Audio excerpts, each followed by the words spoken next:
கர்த்தருக்கு ஸ்தோத்திரம். வாசிக்கலாமா? 1 தெசலோனிக்கேயர் 1வது அதிகாரம் 5வது வசனம். எங்கள் சுவிசேஷம் வசனத்தோடே மாத்திரமல்ல, வல்லமையோடும் பரிசுத்த ஆவியோடும் முழு நிச்சயத்தோடும் வந்தது. நாங்களும் உங்களுக்குள்ளே இருந்தபோது உங்கள் நிமித்தம் எப்படிப்பட்டவர்களாய் இருந்தோம் என்று அறிந்திருக்கிறீர்களே. இன்னைக்கு எப்படிப்பட்டவர்களாய் இருந்தோம் என்பதற்கு ஒரு டைட்டில், இன்னைக்கு ஒரு டைட்டிலை நாம் அதை பார்க்க வேண்டியிருக்கு. ரொம்ப சுருக்கமாக இன்னைக்கு பார்த்துட்டு போகலாம். கர்த்தருக்கு ஸ்தோத்திரம். ஒரு டைட்டில் வருது, எப்படிப்பட்டவர்களாய் இருந்தோம் என்று ஒரு டைட்டில். நம்மிடத்தில் வந்து போகிறவர்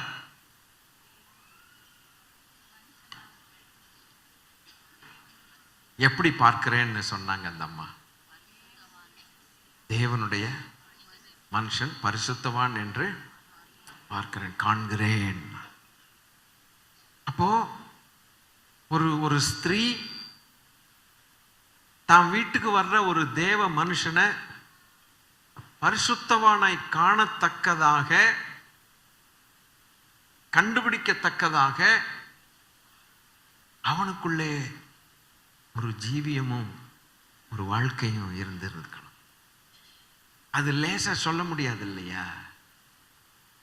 தேவ பக்தியின் வேஷத்தை தரித்து அதன் பலனை மறுதலிக்கிறவர்களாய் இருக்கிறார்கள் என்று சொல்லக்கூடிய காலகட்டத்தில், அதாவது தேவ பக்திக்குரிய வேஷத்தை தரித்து கொண்டு சுத்துகிற ஜனங்கள் சுத்துற காலத்தில், இன்னைக்கு இல்லை என்னையிலிருந்தோ நம்மிடத்தில் வந்து போகிறவர் பரிசுத்தவான் என்று காண்கிறேன் என்று சொல்லத்தக்கதான் அளவு. அவர் ஒன்றும் சொல்லிக்கல, நாம் பரிசுத்தவான்னு சொல்லிக்கவே இல்லை. அழகா கண்டுபிடிச்சிட்டாளே இந்த அம்மா, அழகா கண்டுபிடிச்சிட்டா. உடனே அந்த பரிசுத்தவானுக்கு செய்ய வேண்டிய எல்லா உபகாரங்களையும் செய்கிறாள். மேல ஒரு ரூமை கட்டி கொடுத்துட்டா. ரொம்ப சந்தோஷம். பட்டுன்னு ஒரு ரூமை போட்டு கொடுத்துட்டா. பாருங்க, ஐயா வந்துட்டு போகணும், தங்கிட்டு போகணும், கொஞ்சம் இளைப்பாரிட்டு போகணும். குத்து விளக்கு, மேஜை எல்லாத்தையும் வச்சு சாப்பாடெல்லாம் கொண்டு வந்து கொடுத்து ஒரு பரிசுத்தவானுக்கு செய்ய வேண்டிய கணத்தை அந்த மகள் செய்ய தொடங்கினாள். அந்த புருஷனும் அதுக்கு ஒத்து போய் ஆசீர்வாதத்தை பெற்றுக்கொண்டார்கள். பிறகு அந்த மனுஷன் கேட்டான், என்ன வேணும் உனக்குன்னு. என்ன பதில் வந்தது? எனக்கு என்ன ஒரு குறை இருந்தது. என்ன குறை? குழந்தை பிள்ளைகள் இல்லை. அப்போ ஒரு உற்பத்தி காலகட்டத்துக்குள் உனக்கு பிள்ளை ஏந்தி கொண்டிருப்பாய் சொல்லிட்டு அவர் போயிட்டார். அல்லேலூயா. சந்தோஷம் எவ்வளவு பொங்கி இருக்கணும்னு நீங்க கொஞ்சம் திங்க் பண்ணி எனக்கு கொஞ்சம் பதில் கொடுக்கணும். நீங்க பதில் கொடுத்தா நான் உங்களுக்கு பதில் கொடுப்பேன். அல்லேலூயா. இல்லையா? இதை நம்ம கேட்டோமா? இப்படி ஒரு மனுஷனை நாடி போனோமா? இப்படி ஒரு காலம் வரும்னு எனக்கு தெரியுமா? தெரியல. ஆனா இது என்னுடைய 2வது சப்ஜெக்ட். நான் முதல் சப்ஜெக்ட் ஏற்கனவே உங்களுக்கு சொல்லி இருக்கிறேன். அங்க போயிட்டு திருப்பி நான் இங்க வர்றேன். பாருங்க, ஒரு மனுஷனுக்கு அவனுடைய ஆவிக்குரிய ஜீவியத்தில் வளர விடாதபடிக்கு அவனுக்கு எதிராக போராடி கொண்டிருக்கிற 4 சொன்னேன்னா, 1 பாவம், அடுத்து செகண்ட் சத்ரு சாத்தான், எவனை விழுங்கலாமோ என்று வகை தேடி சுற்றித் திரிகிறான். 3வது சத்ரு உலகம், இந்த பிரபஞ்சம் என்று வேதம் சொல்லுகிறது. அதை உலகம் என்று சொன்னாலும் கூட அதுக்கு ஒரு தகுதியான ஒரு வார்த்தை இப்பிரபஞ்சம் அப்படின்னு சொல்லுகிறது. உலகமும் சொல்லுகிறது. எப்படி சொல்லுது? உலக வேஷம் கடந்து போகிறதே, உலக சிநேகம் தேவனுக்கு விரோதமான பகை, உலகத்திலும் உலகத்தில் உள்ளவைகளிலும் அன்பு கூறாதிருங்கள். உலகத்தில் அன்பு கூர்ந்தால் பிதாவின் அன்பு அவனில் இல்லை. இந்த நான் உலகத்தாரா இல்லாதது போல நீங்கள் உலகத்தார் அல்ல. இந்த இப்பிரபஞ்சத்திலிருந்து நம்மை வேறு பிரித்த தேவன், இப்படிலாம் சொல்லுது. உலகத்தில் இச்சையினால் உலகத்தில் உண்டான அந்த கேட்டுக்கு தப்பி என்றெல்லாம் போட்டிருக்கிறது. அல்லேலூயா. உலகத்திலே நாம் ஒன்றும் கொண்டு வந்ததும் இல்லை, கொண்டு போவதும் இல்லைன்னு போட்டிருக்குது. ஆக மொத்தம் அவர்களுக்கு இந்த உலகம் பாத்திரமாய் காணப்படவில்லை என்று பரிசுத்த எபிரேயர்களை குறித்து எழுதப்பட்டிருக்கிறது. இப்படி எல்லாம் உலகத்தின் ஆவி அப்படின்னு போட்டிருக்கு. நாங்கள் உலகத்தின் ஆவியை பெறாமல் தேவனிடத்திலிருந்து பெற்ற ஆவியை பெற்றிருக்கிறோம் என்று சொல்லி அநேக இடங்களிலே அல்லேலூயா மாறுபாடும் கோணலுமான இந்த சந்ததியை விட்டு நீங்கள் விலகி என்றெல்லாம் கர்த்தருடைய வசனம் சொல்லுது. அப்ப இந்த உலகத்தில் குற்றமற்றவர்களாகவும் பரிசுத்தவான்களாகவும் மாசற்றவர்களாகவும் இருக்க சொல்லி கர்த்தருடைய சபையை குறித்து அவ்வளவு ஒரு விசேஷித்த, உலகத்திலிருந்து வேறு பிரித்தாலும் உலகத்தில் தானே இருக்கிறோம். ஆக அந்த உலகத்தில் எப்படி இருக்கணுங்கிறத ஆண்டவருடைய வசனம் நமக்கு ரொம்ப தெளிவாய் சொல்லுகிறது. அப்போ தேவ ஜனத்துக்கு விரோதமாக போர் செய்யக்கூடிய 4ல் 3ஆவதாக இந்த உலகம் இருக்கிறது. நல்லா பாருங்க. அல்லேலூயா, ஸ்தோத்திரம். உலக வேஷம் தெரியாமல் அப்படின்னு போட்டிருக்கு. ஸ்தோத்திரம்.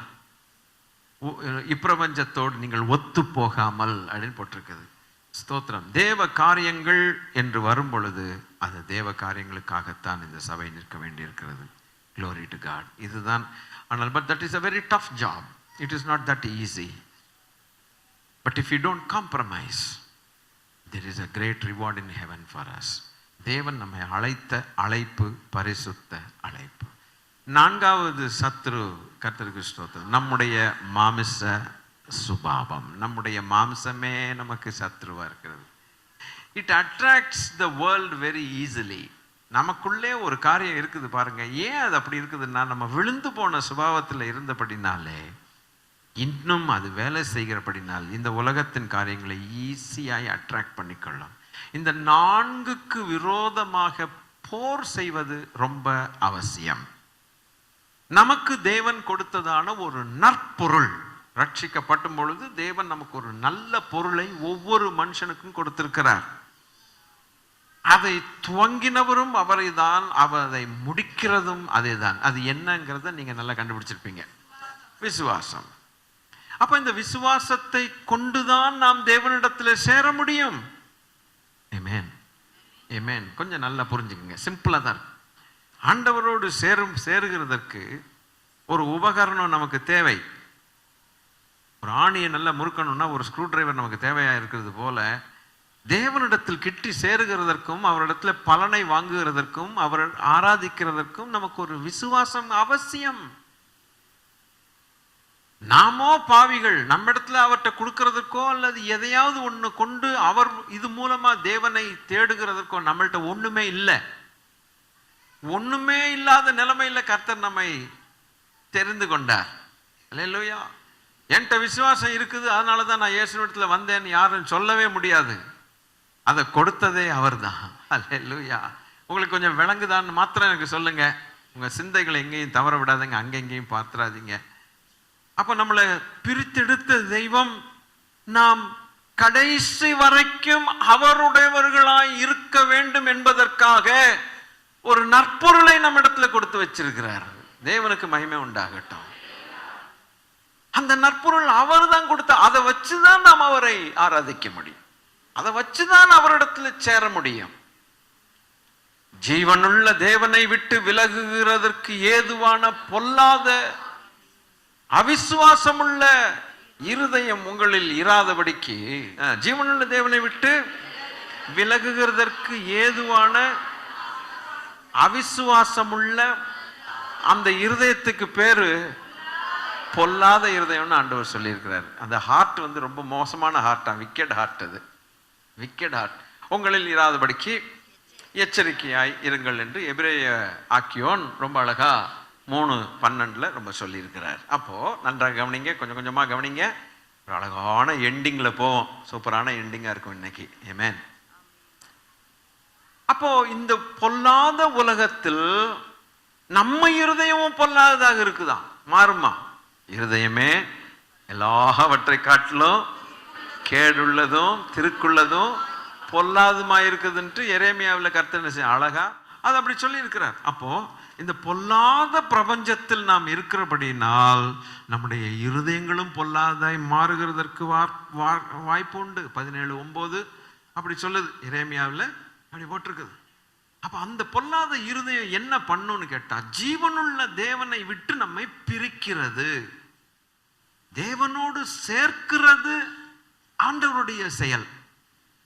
நம்ம யார் சேர்த்த? ஆண்டவரோட. சொல்லுங்க சொல்லுங்க, நீங்க சொல்லுங்க. வேற உண்மையா ஓப்பனா சொல்லுங்க, மனம் திறந்து பேசுங்க. பாஸ்டரா, பக்கத்து வீட்டுக்காரங்களா? நம்மை பிதாவோடு சேர்த்தது கர்த்தராகிய இயேசு கிறிஸ்து. அல்லேலூயா. சேர்த்தாரே, காண வந்தாரே, அதெல்லாம் பாடிட்டு தானே கடந்தோம். பார்க்க வந்தாரே. அப்போ குமாரனாகிய கிறிஸ்து இயேசு மூலமாய் அவருடைய இரத்தத்தினாலே நீங்கள் சமீபமானீர்கள் என்று எழுதியிருக்கிறது. முன்னே தேவனுக்கு தூரமாய் இருந்த நீங்கள் கர்த்தராகிய இயேசு கிறிஸ்துவின் இரத்தத்தின் மூலமாக அவருக்கு சமீபமானீர்கள்.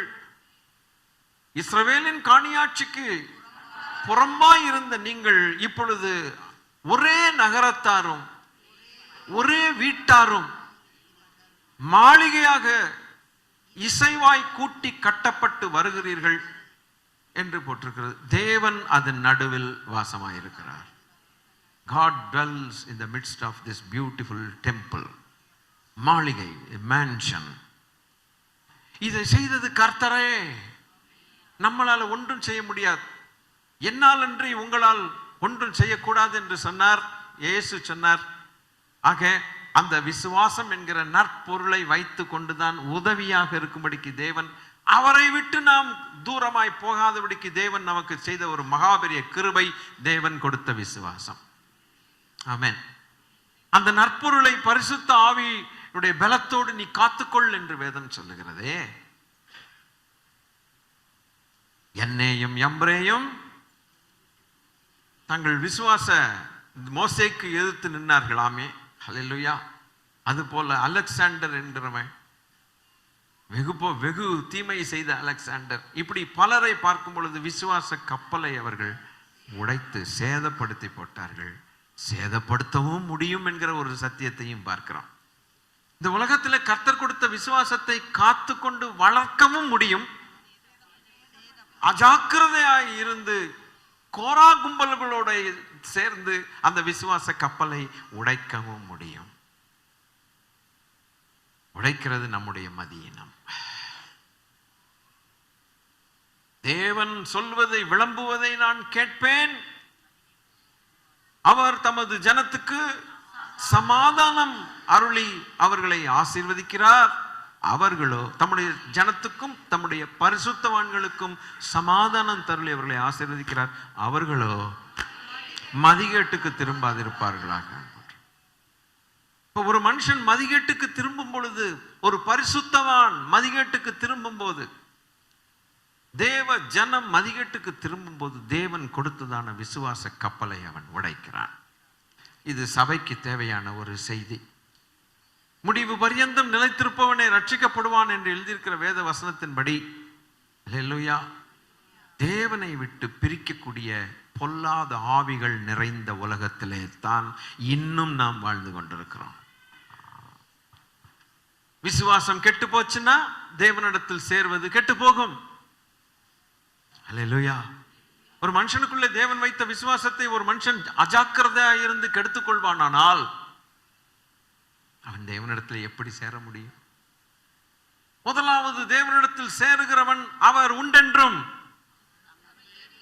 தம்மை தேடுகிறவர்களுக்கு அவர் பலன் அளிக்கிறார் என்றும் விசுவாசிக்க வேண்டும். அடிப்படையாய் விசுவாசம்தான். நான் உனக்கு என்ன செய்ய வேண்டும் என்று இருக்கிறாய் என்று தேவன் கேட்டார்.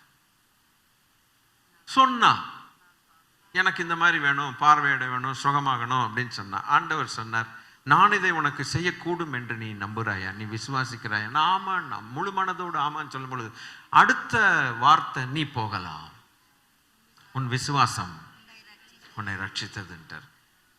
உன் விசுவாசம் உன்னை ரட்சித்ததுன்னு சொன்னார் ஒழிய உன்னுடைய பணம் ரட்சித்ததோ உன்னுடைய வீடு ரட்சித்ததோ எதுவுமே சொல்லலை. அவர் சொல்றதெல்லாம் உன்னுடைய விசுவாசம் ரட்சித்தது, அவ்வளவுதான். when faith begins to act, God begins to act. That is as simple as it is. நம்மில் இருக்கக்கூடியதான விசுவாசம் வேலை செய்ய ஆரம்பிக்கும் போது நம்முடைய தேவனாகிய கர்த்தர் நமக்காக வேலை செய்ய ஆரம்பிக்கிறார். சொந்த ஊர்ல அவர் அற்புதங்கள் ஒண்ணுமே செய்ய முடியலன்னு சொல்லிட்டு அவர் போயிட்டார் நாசரேத்துல. ஏன்னா அவங்கெல்லாம் விமர்சனம் பண்ணிட்டு சுத்தினானுங்க.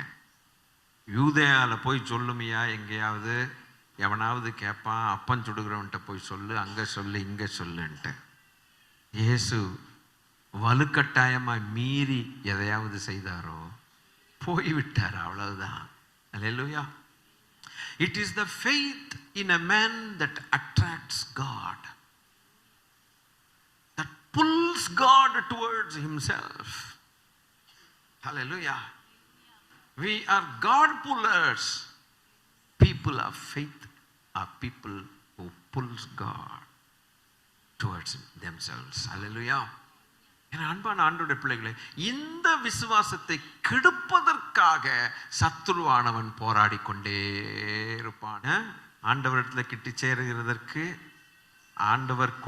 ஆண்டவரே கொடுத்த நற்பொருள். எல்லாரும் சொல்லுங்க பிள்ளைகளே, ஆண்டவரே கொடுத்த ஒரு நற்பொருள் விசுவாசம். அந்த விசுவாசத்தை வச்சுதான் என்ன செய்ய முடியுது? ஆண்டவர்கிட்ட பிரியமா இருக்க முடியுது. எது வேணும்னாலும் அவர்கிட்ட இருந்து விசுவாசத்துல தான் பெற முடியும். நம்மளும் விசுவாசத்துல தான் ஜெபிக்க முடியும். நீங்கள் ஜெபித்த பிறகு நீங்கள் ஜெபத்தில் எவைகளை கேட்டுக்கொண்டீர்களோ அவைகளை பெற்றுக்கொண்டோம் என்று மறுபடியும் விசுவாசம் வருது. ஹல்லேலூயா. இந்த விசுவாசம் எப்படி கிடைச்சது ஒரு மனுஷனுக்குன்னா அவருடைய கிரேஸ்ல கிடைச்சது. அவர் கொஞ்சம் கிருபை தந்திருக்கிறார், இந்த கிருபைனால ரிலீஸ் பண்ணியிருக்கிறார். அப்படின்னா இந்த விசுவாசம் என்பது அவருக்கு சொந்தமானதுன்னு அர்த்தம், நமக்கு சொந்தமானது அல்ல. ஆமென். இன்னும் கொஞ்சம் உள்ள போனா நம்ம எல்லாம் இங்கேருந்து எந்திரிச்சு ஓடி போயிடுவோம். என்ன தெரியுங்களா? none of us deserve the mercy of God. யாருக்கும் அந்த கிருபை, அதாவது இரக்கங்கிறது கிடைக்க கூடாத நிலைமையில இருந்த நாம் அதை முதல்ல யோசித்து பார்க்கணும். அவரா இறங்கி பிச்சை போட்டது போல ஒரு கிரேஸ் கொடுத்து நம்மளை வர வச்சு ரட்சித்தது தான் நமக்கு கிடைச்ச பாக்கியம். நம்ம மெரிட் ஒண்ணுமே கிடையாது என்பதை நம்ம புரிஞ்சு பார்க்கும்போது ஒரு மில்லிமீட்டர் கூட நம்மளை உயர்த்த மாட்டோம் தேவனுக்கு முன்பாக. உணர்ந்து புரிந்து கொண்டவர்கள் தேவனை மகிமைப்படுத்தலாம். We will not lift even a millimeter, even micro level before God, because we don't, none of us deserve the mercy of God. கொஞ்ச நாளைக்கு முன்னால ஒரு புஸ்தகத்தை வாசித்தேன். I think Jonathan Edwards. நான் பலமுறை சொல்லியிருக்கேன் உங்கள்கிட்ட. அந்த புஸ்தகத்துக்கு தலைப்பு என்னன்னு கேட்டா, sinners in the hands of an angry God போட்டிருக்கு. என்னதான் இதுக்குள்ள எழுதியிருக்காருன்னு பார்த்தா அவன் அந்த பெர்ஸ்பெக்டிவ், தி பிப்ளிக்கல் பெர்ஸ்பெக்டிவ் கரெக்டா கொண்டு வந்து எழுதியிருக்கிறார். That is the reality. இந்த ரியாலிட்டி தெரியாம, இந்த உண்மை தெரியாம கூத்தடிக்கிற கேங்க பார்க்கும்போது எவ்வளவோ ஃபார் ஃப்ரம் காட்ஸ் பிரசன்ஸ், தேவ சமூகத்தை விட்டு ரொம்ப தூரமா இருக்கிறார்கள். ஒரு ராஜா, யூதாவின் ராஜா, அவன் சொல்லுகிறான், இஸ்ரவேலின் ராஜாவை நான் கூட்டிட்டு நான் படைக்கு போறேன்னு சொல்லிட்டு இருக்கும்போது திடீர்னு ஒரு தீர்க்கதரிசி ஓடி வர்றான். நான் இப்ப காட்டலான்னு அதெல்லாம் நேரம் எடுக்கல. தீர்க்கதரிசி ஓடி வர்றான், வந்துட்டு சொல்றான், யூதாவின் ராஜாவை பார்த்து சொல்றான், நீ இஸ்ரவேலின் ராஜாவோட நீ ட்ரை பண்ணி பார்க்கிற போகாதே, அவனை கூட்டிட்டு போகாதேங்கிறார். ஏன்டா கூட்டிட்டு போவான்னா, கர்த்தர் அவனோடு இல்லைன்ட்டான். தீர்க்கதரிசி என்ன சொல்றான்னா, கர்த்தர் சொல்லுகிறார், கர்த்தர் அவனோடு இல்லை, போனீன்னா மாட்டுவ, நீ தோத்தே போயிடுவ, போ வேணாம் அப்படின்னா. தீர்க்கதரிசி பேச்சை கேட்டு அவனை கூட்டிட்டு போகல, தப்பிச்சான். இந்த காலத்துல ராஜாக்கள் பேசிக்கொண்டிருக்கும் பொழுது தேவன் நடத்தும் போது தீர்க்கதரிசிகளை அனுப்பி விடுவார். தீர்க்கதரிசிகள் மூலமாகத்தான் ராஜாக்கள் செய்வாங்க. கீழ்ப்படிஞ்சவன் பழச்சான், கீழ்ப்படியாதவன் மாட்டினான். ஆகாப் ராஜாவும் யோசபாத்தும் ராஜா, யோசபாத்து யூதா ராஜா, ஆகாப் இஸ்ரவேலின் ராஜா. இவனுக்கு கொஞ்சம் கொழுப்பு ஜாஸ்தி. நான் அந்த டாபிக்கை நான் இப்போ எடுக்கல, அது ஆக்சுவலாக எடுக்கலாமான்ட்டு வந்தேன் காலையில். ஆண்டவர் அது அவ்வளோ என்ன நடத்தலை. குணப்பட்ட பிறகு இவன் செய்யற கூத்து பார்த்தீங்களா?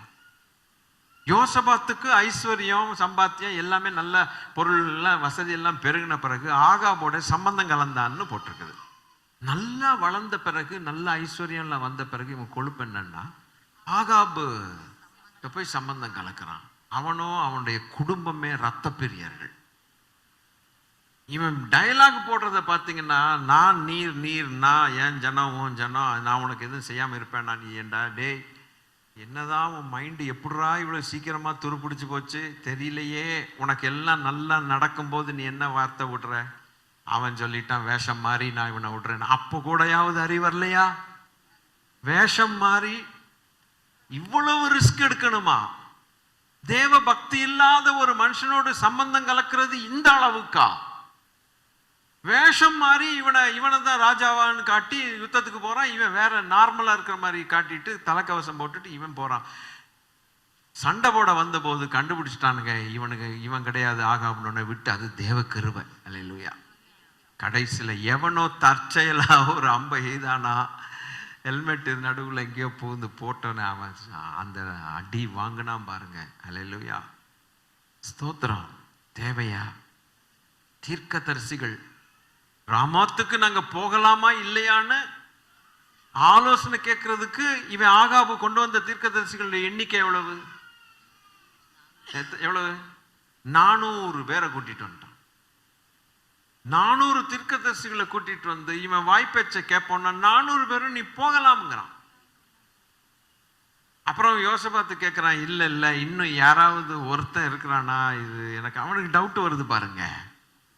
ஒருத்தன் இருக்கிறான், அவன் எப்ப பார்த்தாலும் மிகாயாங்கன்னு ஒருத்தன் இருக்கிறான். அவன் எப்ப பார்த்தாலும் எனக்கு நன்மை அல்ல தீமையும் சொல்லுவான் இந்த பையன். அதனால அவன் என்னை ரொம்ப பகைக்கிறான். இல்ல பரவாயில்ல கூட்டுவார் பாப்பமே. கரெக்டா சொல்லிட்டான் அவன். ஸ்தோத்திரம். இது லாய்க்கப்படாது. பாத்தீரா என்னை குறித்து எவ்வளவு தப்பா சொன்னான் இவன். இவனை இடுக்கத்தின் அப்பத்தை கொடுத்து அவனை ஜெயிலில் போட்டு வைங்க நான் வர்ற வரைக்கும். அவன் சொல்லிட்டான், நீ சமாதானத்தோட வந்தாதானே, நீ சமாதானத்தோட நீ வந்தாதானேன்னு சொன்னான். அதே போலதான் ஆயிப்போச்சு. தீர்க்கதரிசிகளை கொலை செய்த ராஜாக்களும் உண்டு. ஆண்டவருடைய பிள்ளைகளே, நம்முடைய ஜீவியத்துக்கு விசுவாசம் இல்லைன்னா ஆபத்து நேரிடும். இந்த விசுவாசத்தை குலைக்கிறதுக்காக கெடுக்கிறதுக்காக பிசாசுகள் போராடி கொண்டே இருக்கும். கர்த்தருக்கு ஸ்தோத்திரம். அதுக்கு தான் நாம் பவுல் சொல்லுகிறான், இது ஒரு பெரிய போராட்டம் என்று சொல்லுகிறான். அப்ப கடைசியில் சொல்லும் பொழுது நல்ல போராட்டத்தை நான் போராடினேன், என் விசுவாசத்தை காத்துக்கொண்டேன். அவன் வந்து விசுவாசத்தை காத்துக்கொண்டேன்னு சொல்றதுக்கு பதிலா நல்ல சர்ச்சை கட்டிட்டேன், வீடை கட்டிட்டேன் அப்படிலாம் சொல்லியிருக்கலாம். நீ 1008 ஊழியம் செய்தாலும் உன்னுடைய விசுவாசம் அவுட் ஆனா நீயே அவுட்டு. கடைசியில அதை நான் சொல்லி முடிக்கும் போது அதனுடைய தாற்பயம் உங்களுக்கு தெரியும். ஆகவே ஒரு மனுஷனுக்கு முதலாவது போராட்டம் அவனுடைய ஊழியத்தில் அல்ல, அவனுடைய ஜீவியத்தில். His life. ஜீவியத்தை தான் நான் சரிப்படுத்தி கொண்டு எப்போதும் போய்கொண்டிருக்கும் பொழுது அந்த ஜீவியத்தின் வெற்றியில ஊழியத்தை நடத்துவதுதான் லாபம். அல்லேலூயா. அப்ப இந்த 4 காரியங்களுக்கு விரோதமாக போர் செய்து ஒரு மனுஷன் வெற்றி பெற்றுட்டான்னா, வேகமா போறேன், வெற்றி பெற்றுட்டான்னா அவனுக்கு ஒரு டைட்டில் கிடைக்கிறது. அதை நீங்க நோட் பண்ணிக்கொள்ள வேண்டும் அல்லது மனதில் வைத்துக் கொள்ள வேண்டும். ஒண்ணு பாவம், சாத்தான், உலகம், மாம்சம். இந்த 4ஐயும் ஜெயிக்கிறவன் வேத வாக்கியம் சொல்லுகிறபடி 7 சபைகளுக்கு கர்த்தர் சொல்லும் பொழுது ஒவ்வொரு சபைக்கும் சொல்லுகிறது ஜெயங்கொள்ளுகிறவன் எவனோ.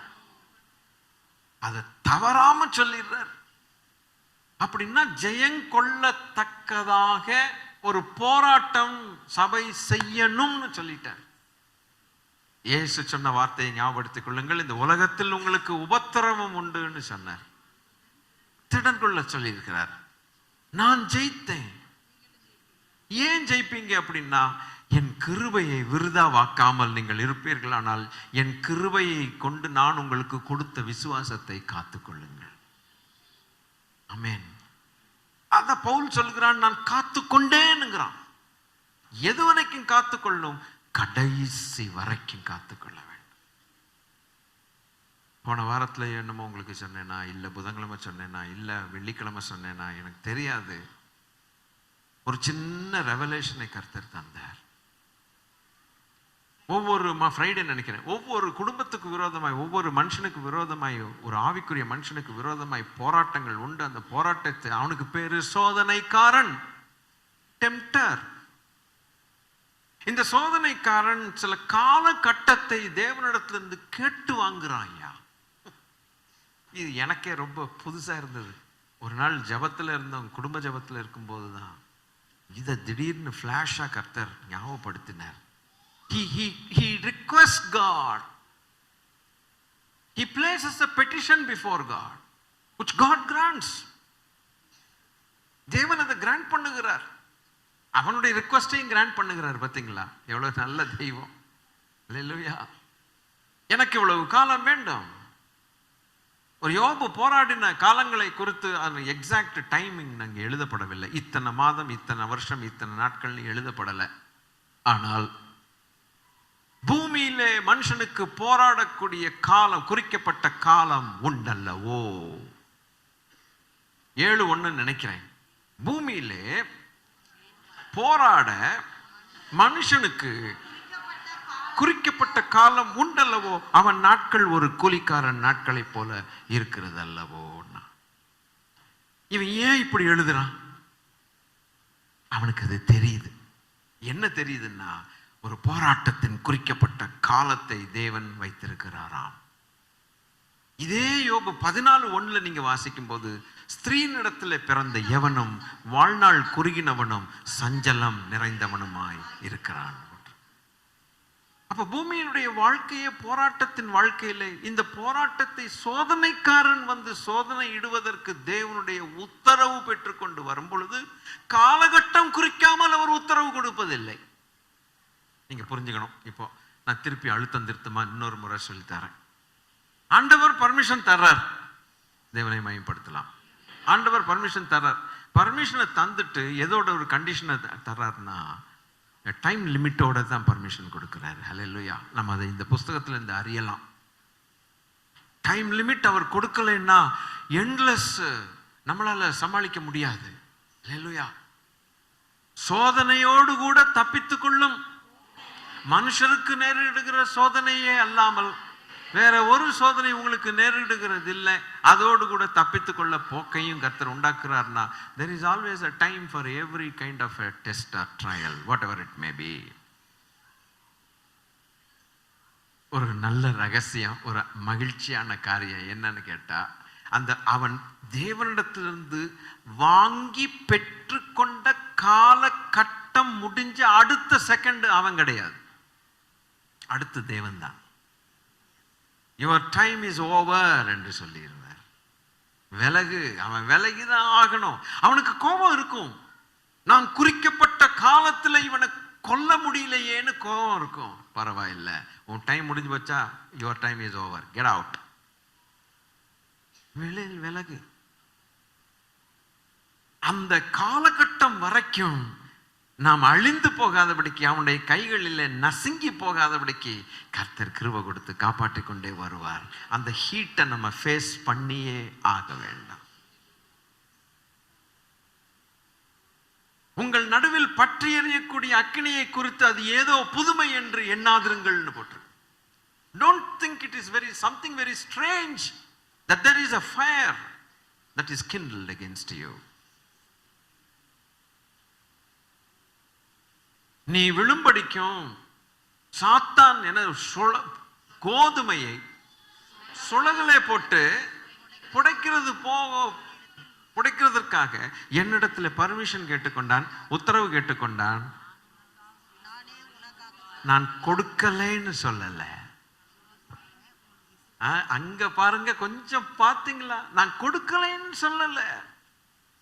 நம்மள அந்த கேட்டிருப்போம், நீங்க ஏன் ஆண்டவரே காட்டி கொடுத்துட்டீங்க, ஏன் கொடுத்தீங்க, நான் படுறேன்ல, உயிர் போகுது, என் உயிர் போகுது, உங்களுக்கு என்ன அப்படின்னு நம்ம கேட்டிருப்போம். அவர் அதை சொல்லல. உன் விசுவாசம் ஒளிந்து போகாதபடிக்கு நான் உனக்காக விண்ணப்பம் பண்ணினேன். நீ ஸ்திரப்பட்ட பிறகு உன் சகோதரர்களை ஸ்திரப்படுத்த. நல்லா புரிஞ்சுங்க தேவ பிள்ளைகளே, உன் விசுவாசம் ஒளிந்து போகாதபடிக்கு. அப்ப அவனோட டார்கெட்டை என்ன?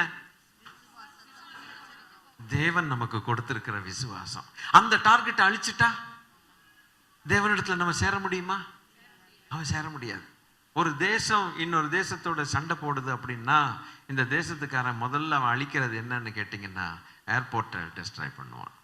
ஏர்போர்ட்டு, கப்பல், இந்த அந்த அந்த அந்த சர்வீசஸை பூரா டெஸ்ட்ராய். போயிட்டு வர முடியாது இல்லை, இனி அதை காலி பண்ணிட்டா அவன் அவுட்டுன்னு அர்த்தம். ஸ்தோத்திரம். நமக்குள்ள இருக்கக்கூடிய முக்கியமான பொருள் என்ன? விசுவாசம். உன் விசுவாசம் ஒளிந்து போகாது. அப்ப நான் கிராண்ட் பண்ணிருக்கிறேன்னு இன்டைரக்டா சொல்றார். நீங்க புரிஞ்சுக்கலையா? புரியலையா? சரின்னு நான் சொன்னேன்னு ஓப்பனா சொல்லாம, உன் விசுவாசம் ஒளிந்து போகாது, உனக்காக நான் மன்றாடி ஜெபம் பண்ணேன். அப்ப ஜெபம் பண்ணும்போது கிருபை இறங்குது. அல்லேலூயா. அந்த கிருபை தான் விசுவாசத்தை காப்பாத்துது. அந்த கிருபை விசுவாசத்துல காப்பாத்தணும்னு அந்த விசுவாசம் கிரியை செய்ய ஆரம்பிக்குது. கிரியை இல்லாத விசுவாசம் செத்தது. எண்டுல நீங்க ரொம்ப என்ஜாய் பண்ணுவீங்க. கொஞ்சம் பொறுமையா இருங்க. அப்ப நான் ஜெபம் பண்ணினேன், உன் விசுவாசம் காக்கப்படுது. அவன் எவ்வளவுதான் போராடினாலும் உன் விசுவாசம் ஒழியாது, உனக்கு ஒன்றும் சேதம் இல்லை. அப்ப நீ கொஞ்சம், அவனுக்கு குறிக்கப்பட்ட காலம் முடிந்த பிறகு அவன் விலகுவான். அவன் ஒரு செகண்ட் கூட அவனுக்கு கொடுக்கப்படாது. அடுத்த செகண்ட் என்னுடையதாய் மாறும்.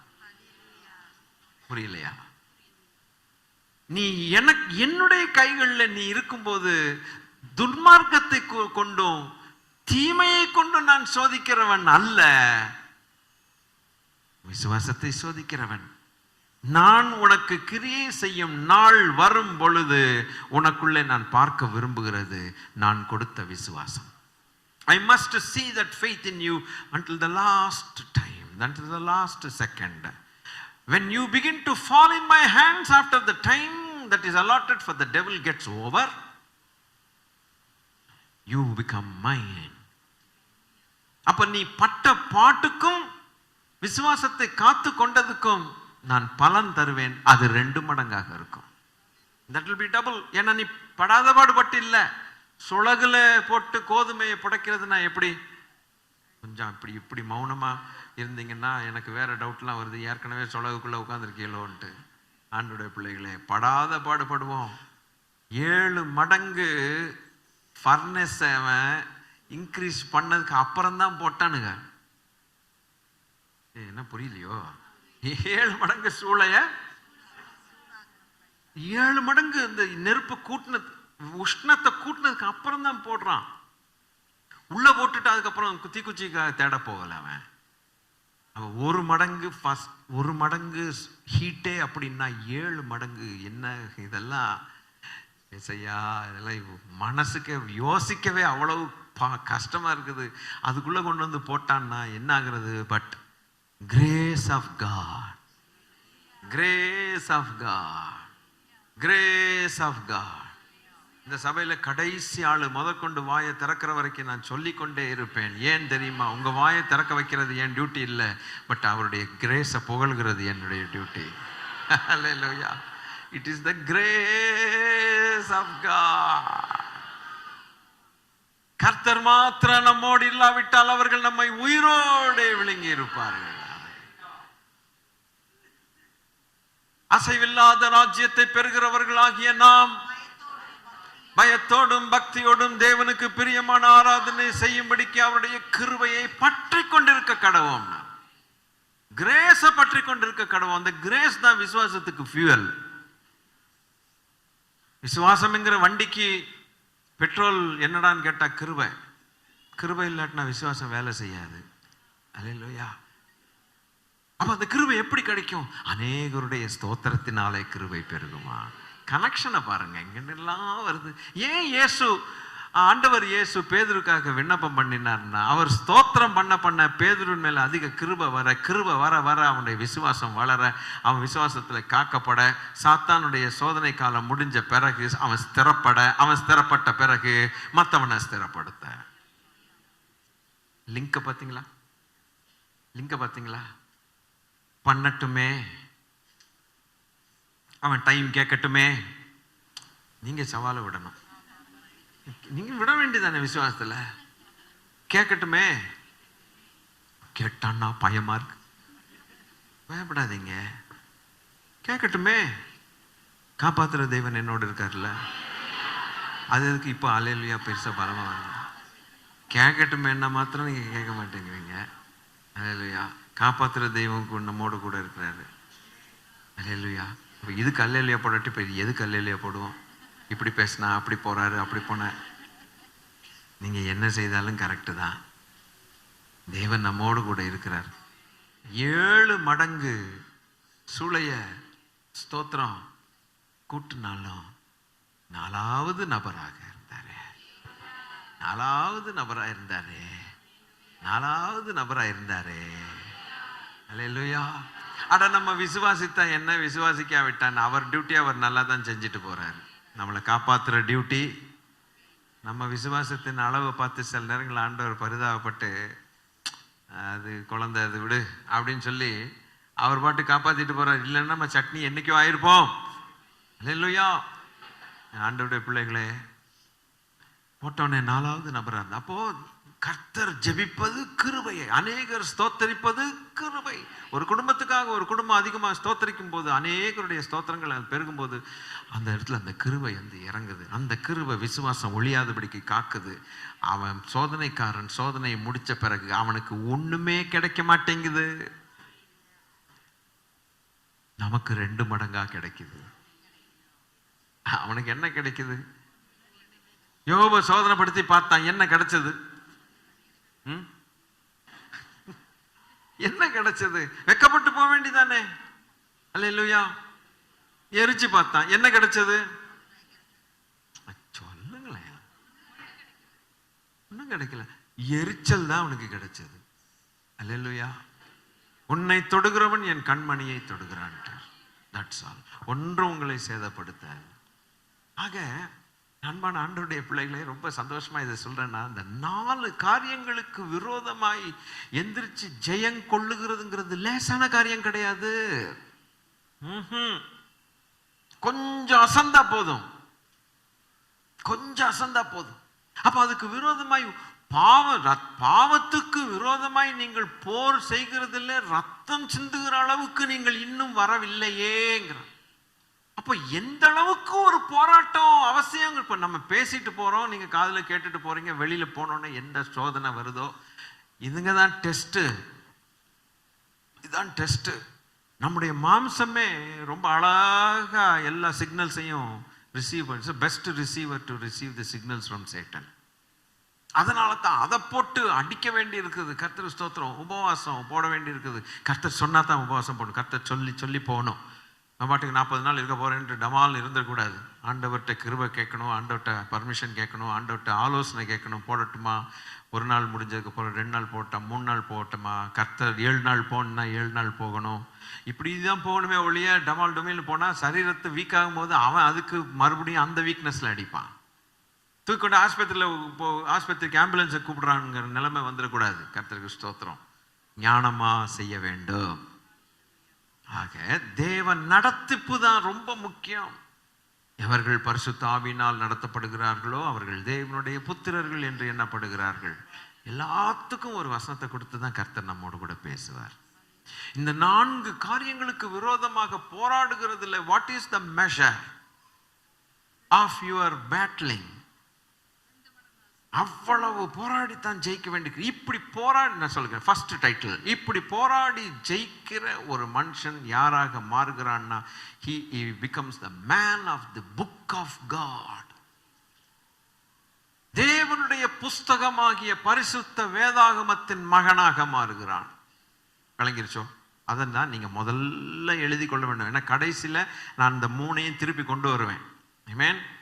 எழுத விரும்பினால் அல்ல மனசில் வச்சுக்க விரும்பினால், மனப்பாடமாக வச்சுக்க விரும்பினால், நீங்கள் விரும்ப வேண்டிய எழுத வேண்டிய காரியம், he becomes the man or people or whatever it may be of the book of Christ. வேதாகமத்தின் மனுஷனாக மாறுகிறான். யார்? எந்த 4? பாவம், பிசாசு, உலகம், மாம்சத்துக்கு எதிராக ஒவ்வொரு, அதைத்தான் சொல்லியிருக்கிறான் பவுல். சொல்றான் அனுதினமும் சாகுறேன்னுங்கிறான். அவனே அப்படி சொல்லும் பொழுது நம்ம எல்லாம் செத்தே ஆகணும், வேற வழியே கிடையாது. அல்லேலூயா. அவனும் மாம்சமான மனுஷன், நாமும் மாம்சமான மனுஷன் தான். ஒன்று அதில் வித்தியாசங்கள் ஒன்றுமே கிடையாது. So in order to maintain my life, maintain my faith, சாகும்போது சொல்றான், பரலோகத்துக்கு போகும்போது சொல்றான், நல்ல போராட்டத்தை போராடினேன். ஏப்பா நல்ல கிறிஸ்தவனா வாழ்ந்தேன், நல்லா வாழ்ந்தேன், நல்ல வீடு பூரா வசனமா வச்சிருந்தேன்ப்பா, நல்லா பெயிண்ட் அடிச்சு வச்சு வசனமா தொங்க போட்டேன், வர்றவன் எல்லாருக்கும் இந்த வசனத்தை பார்த்தாவது ரட்சிக்கப்பட மாட்டானான்னு வசனத்தை தொங்க போட்டேன்ப்பா, நான் மேலே போறேன்ப்பா. அவன் அப்படி சொல்லவே இல்லை. பரிசுத்தவான்கள் சொன்ன வார்த்தைகளை ஒழுங்கா நம்ம கவனமா கேட்டோம்னா அவங்க எப்படி வாழ்ந்தாங்கிறது ஈஸியா அவங்க வார்த்தையிலேருந்தே வாயிலேருந்தே வந்துடும். போராட்டங்கிற வார்த்தையை சொல்லிட்டு போறான்னா நீங்களும் நானும் நல்லா புரிஞ்சுக்கலாம். அப்பன்னா இவன் எதைத்தான் வாயை திறந்தா பிரசங்கம் பண்ணுவான், இவன் இந்த மாதிரி ஆளு வாயை திறந்தா என்னத்தை பிரசங்கம் பண்ணுவான்னு சொல்லு. என்ன இப்படி இருக்கீங்க? அவன் என்ன சொன்னானோ அதைத்தானே பிரசங்கம் பண்ணுவான். ஸ்தோத்திரம். அவன் என்ன சொல்றான்? எடுத்தவனே நல்ல போராட்டத்தை போராடினேன். ஏப்பா பெரிய போராட்டம். யோப கேட்ட அவன் சொல்றான் போராட குறிக்கப்பட்ட காலம் இருக்குதுங்கிறான். எந்த பரிசுத்தவனுக்கும் எந்த சபைக்கும் உண்மையான சபைக்கும் போராட்டம் இல்லை. ஹல்லேலூயா. அதுல தான் ஆண்டவர் ஞாபகப்படுத்தினது, அவன் ஒரு காலத்தை கேட்டு வாங்குறான். புரிஞ்சுக்குங்க, அதுக்கு மேல அவர் தர்றதில்லை. திராணிக்கு மிஞ்சி காலம் கொடுக்கலைன்னா நம்முடைய திராணிக்கு மிஞ்சி போயிடும். அது விளங்குதா? ஹல்லேலூயா. அவன் ஒரு டைம் பீரியட் கேட்கிறான் பார்த்தீங்களா, அந்த நேர காலத்தை தேவன் எல்லையை குறிக்கிறார். அவன் கேட்டதை கிராண்ட் பண்ணுகிறார். அது நடுவில் அந்த அந்த அந்த சூடு அனுபவிக்கக்கூடிய காலத்தில் நம்முடைய விசுவாசம் ஒளிந்து போகாதபடிக்கு நமக்கு உதவி செய்கிற நல்ல தெய்வம் ஜெயம் பெற்ற பிறகு அன்றியும் மனுஷகுமாரன் வரும் நாட்களிலே பூமியிலே விசுவாசத்தை காண்பாரோ. இது லூக்கா 18 இருக்கு. அல்லேலூயா. அப்ப அவர் வருகிற நாள் வரைக்கும் நம்ம விசுவாசத்துல நிலைத்திருக்க வேண்டியது அவசியம். ஸ்தோத்திரம். அல்லேலூயா. மரணமோ ஜீவனோ மறுமையோ வெறுமையோ வேறெந்த சிருஷ்டியோ வேறு சிருஷ்டியோ உயர்ந்ததோ பிரித்திடுமோ தெய்வன்பை. அல்லேலூயா. தெய்வன்பின் வெள்ளமே திருவருள் செல்வமே மெய்மானதானந்தமே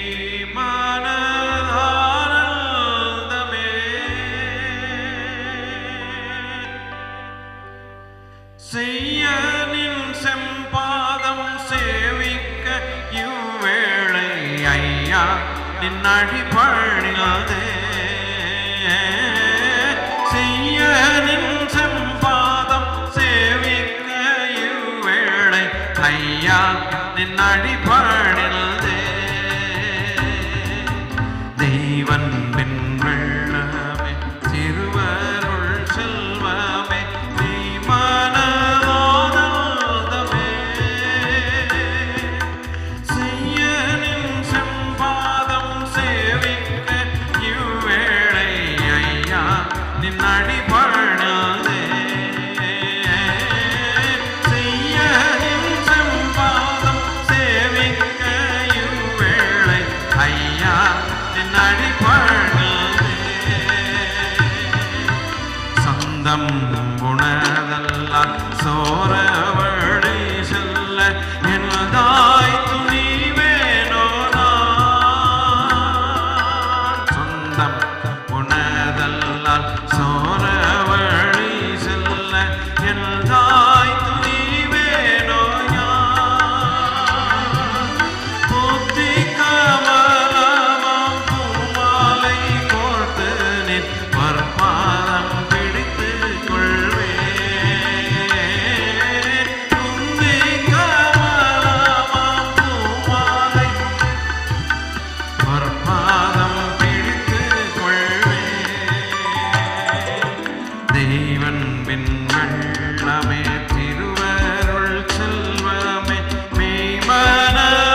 பற்று காவலாய் நின்றீர் பூசை பிழம்படைப்பே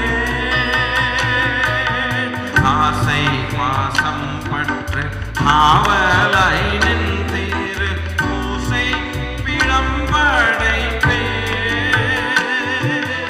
மோச வழிதனை முற்றும் அகற்றியன் நேசனை நினைத்தோழுவே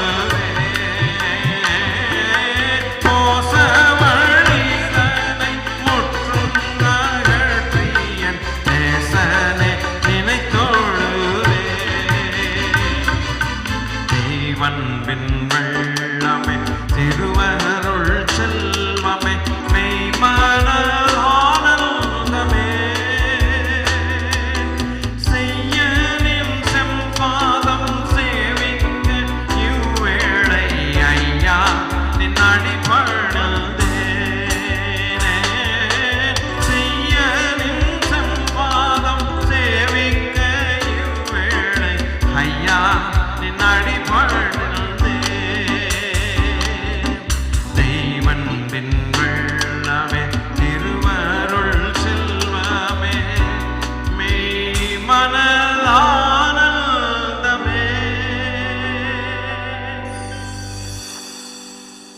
என்னதான் பிரிக்க முடியும் ஐயா?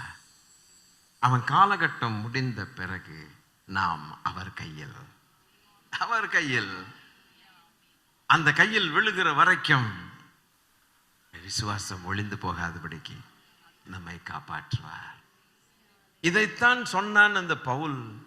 மரணமோ ஜீவனோ வறுமையோ வெறுமையோ வருங்காலமோ எதிர்காலமோ நிகழ்காலமோ தூதர்களோ அதுவோ இதுவோ அந்த காலகட்டம் வரைக்கும் தேவ அன்பு என்னோடு இருக்கிறபடினால் ஒருவனும் அதை பிரிக்கவே முடியும்.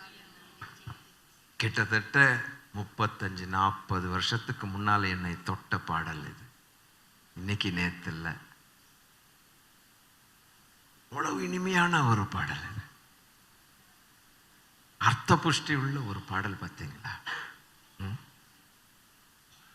இந்த 4 காரியங்களையும் ஜெயித்துட்டு வரும் பொழுது he becomes the man of the book of God. அடுத்து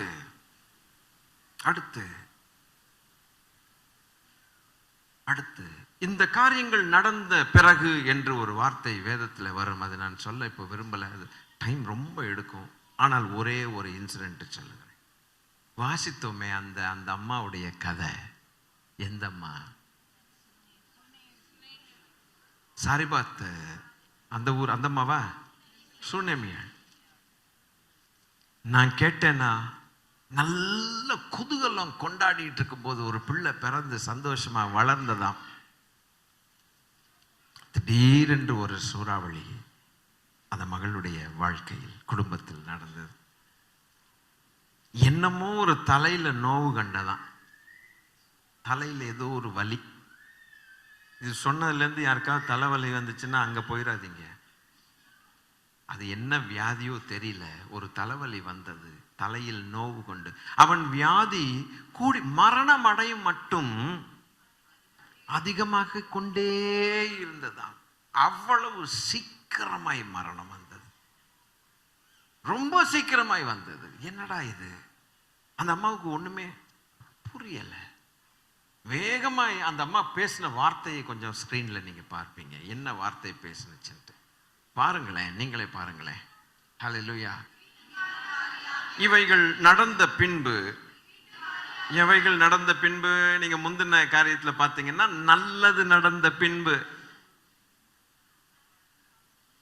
விதைச்சிட்டு வந்தோமே, நல்லா இருக்குதே, சூப்பரா இருக்குதே, பண்படுத்தணும் நிலத்தை, நல்ல விதைகளை போட்டோம், அது நல்ல பலன் தரும்ட்டு எவ்வளவு ஆசையா இருந்து எதிர்பார்த்து கொண்டிருக்கிறதான வேளையில் நைட்ல போய் களை விதைச்சிட்டு வந்தானாமே. அவன் நல்ல காரியத்தை நீங்கள் எதிர்பார்த்து கொண்டிருக்கிறதான நல்ல முன்னேற்றம் வரும் பொழுது அதிலே தடை போடுவான் சத்துரு. திடீரென்று ஒரு சூறாவளி வரும் பாருங்க. வீட்டுக்காரியாகிய அந்த ஸ்திரீயின் மகன் வியாதியில் விழுந்தான். வியாதி பட்டான்னு போடல, ஒவ்வொரு வார்த்தைக்கும் ஒரு அர்த்தம். நான் கொஞ்சம் அதை கவனிப்பேன். சிலர் உயிர் விடும்போது செத்தான் இருக்கும், சிலர் ஜீவனை விட்டான்னு போட்டிருக்கும். சிலர் இறந்து போனான்னு போட்டிருக்கோம். சிலருக்கு எப்படி எப்படி எல்லாமோ இருக்கும், மரித்து போனான்னு இருக்கும். சிலருக்கு செத்தான் அப்படின்ட்டு இருக்கும். எத்திரடைந்தான் ரொம்ப பாலிஷ்டா இருக்கும். பரிசுத்தவான்களுக்கு செத்தான்னு போட்டிருக்கு. அடக்கம் பண்ணுவார் இல்லாமல் செத்தான்னு போட்டிருக்கு. அவன் வியாதிப்பட்டதுனால கொண்டு போய் அவனை ராஜாக்களுடைய கல்லறையில போடாம வேற இடத்துல கல்லறையில போட்டாங்கன்னு போட்டிருக்கோம். அவன் செய்த அநியாயத்துக்கும் அக்கிரமத்துக்கும் கிடைச்ச ஒரு பலன். ஒரு கல்லறை கிடைக்கிறது எவ்வளவு பெரிய பாக்கியம்.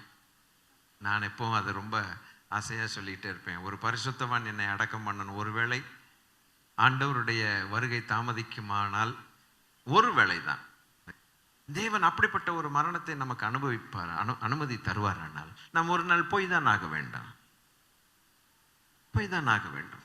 அப்படி போகும் பொழுது ஒரு பரிசுத்தவான் நம்முடைய சரீரத்தை அழகாய் ஜெபம் பண்ணி பிரார்த்தனை பண்ணி அதுக்கு செய்ய வேண்டிய கடமைகள் எல்லாம் செஞ்சு ஸ்தோத்திரத்தோடு அந்த சரீரத்தை கொண்டு போய் விதைக்கிறார். அல்லேலூயா. நம்முடைய எண்டு முடிவு மகிமையா எப்படி முடியுமானால் கொடுத்து வச்சவங்க. அல்லேலூயா. ஒரு நாள் முடியத்தான் போகுது. அன்றைக்கு தேவன் நமக்கு தரக்கூடிய ஒரு மரியாதை. பரிசுத்தவான்களுடைய அடக்கத்திலும் தேவன் மகிமைப்படுகிறார்.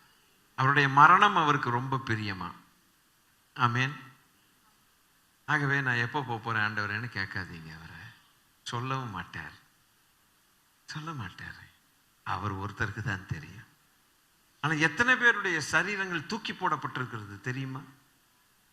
காக்காய்களுக்கும் பருந்துகளுக்கும் தூக்கி போடப்பட்டிருக்கிறது. கல்லறை இல்லாமல் போனவர்கள் எத்தனை பேர் இருக்கிறார்கள்?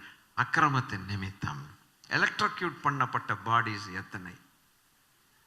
கிளைம் பண்ணுவார் இல்லாமல் இருக்கும் பொழுது எலக்ட்ரோக்யூட் பண்ணி. ஆனால் பரிசுத்தவான்கள் அப்படி அல்ல. அப்ப அந்த அதிகரித்து கொண்டே இருந்ததாம். என்ன செய்ய முடியும்? யார் உதவி செய்வார்? உடனே அந்த மகள் போகிறாள். பாருங்கள் 18 பாருங்கள். அப்பொழுது அவள் எலியாவை நோக்கி, தேவனுடைய மனுஷனே, எனக்கும் உனக்கும் என்ன? கொஞ்சம் கொஞ்சம் இருங்க. எனக்கும் உனக்கும் என்ன? ஆனா கொஞ்ச நாட்களுக்கு முன்னால் என்ன பேசினாள்?